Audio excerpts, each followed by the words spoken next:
asiwepo mtu yoyote ndani ya kanisa na katika mataifa wa kuwadharau watoto. Nasisitiza tena, msiwadharau watoto, maana hawa watoto ndiyo taifa takatifu ambalo litakalosimama miaka itakayokuja. Haleluya!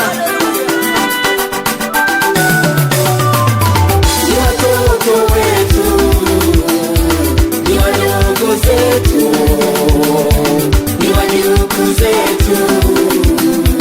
Jamani, haleluya! Ni watoto wetu, ni wadogo zetu, ni wajukuu zetu. Jamani, haleluya!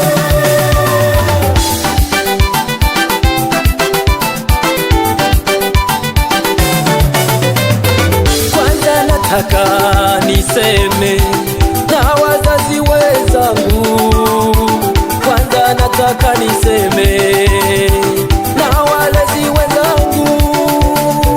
Mbona unamnyanyasa mtoto, tena unamsimanga mtoto, unamnenea mabaya, unamtamkia laana? Ukumbuke huyo mtoto umepewa na Mungu, akilia mbembeleze, nunulie hata chama, maana hizo chama nazipenda, hakika atatulio.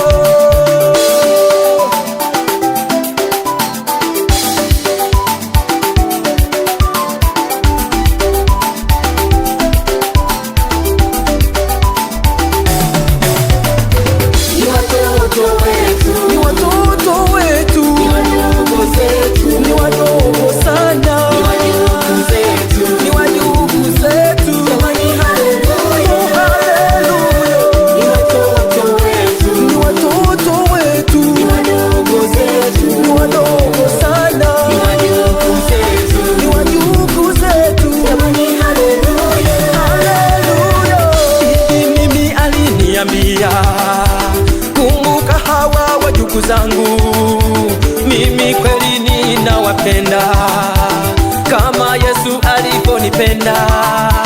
Tena bibi alisisitiza, walinde sana wajukuu zangu. Nimewaona kwa macho yangu, nimewaona kwa uso wangu.